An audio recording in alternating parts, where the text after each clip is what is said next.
खबरदार खबरदार.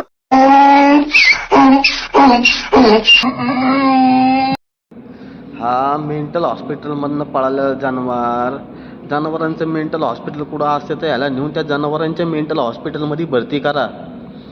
आता सध्या आहे तो BJPच्या हॉस्पिटलमध्ये ॲडमिट. त्याचा डॉक्टर कोण आहे माहिती का? डॉक्टर देवेंद्रजी. त्यांच्याकडे याची ट्रीटमेंट चालू आहे सध्या. वाल्मिक कराड साहेबांच्या बाबतीत मला वाल्मिक कराडला हा साहेब म्हणतोय स्वतःला कायद्याचा पंडित समजतो. हा डोक्यावर नाही पाडलेला, डोकं कुठून तरी ह्याच्यावर येऊन पाडलेले.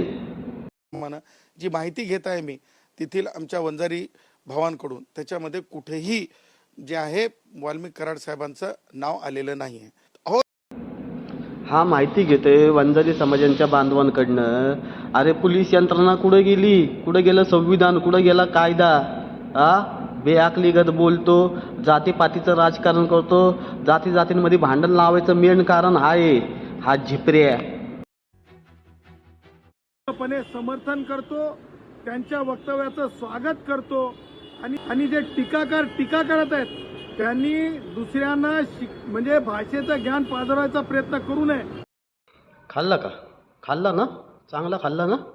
बघ जोशी साहेब काय म्हणतात, अरे जिकडं नाही तिकडं बोटं घालन वाज घे, जिकडं नाही तिकडं बोटं घालन वाज घे, भांडणं लाव आणि त्याचा फायदा स्वतः उचल. हे चाललंय तुझं. आणि म्हणून स्वाभाविकपणाने आमची सर्वांची अपेक्षा राहते की बाहेरून येणारी व्यक्ती आपल्या भाषेबरोबरच मराठी भाषा त्यांनी समजून घ्यावी, त्याचं अध्ययन करावं, ती शिकावी. एक सांस्कृतिक दृष्टीने एक समृद्ध अशी ही आपली मराठी भाषा आहे, ती अनेकांनी अभ्यासावी अशीच आमची अपेक्षा आहे, इच्छा. बरोबर आहे तुझं, बरोबर आहे.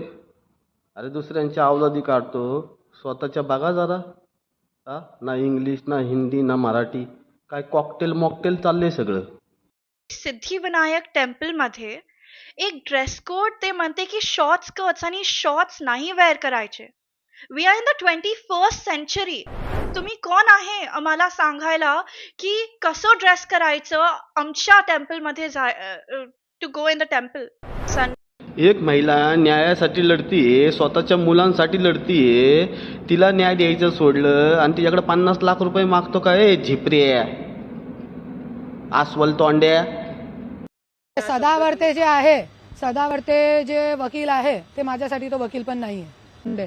ते मंत्री बोलतात तुम्ही केस लढा, तो बात करण्यासाठी 50 लाख रुपये मागितले होते. 50 लाख रुपये बात करण्यासाठी फक्त. तो असे लोकांना मी वकील मानत नाही, ॲडव्होकेट.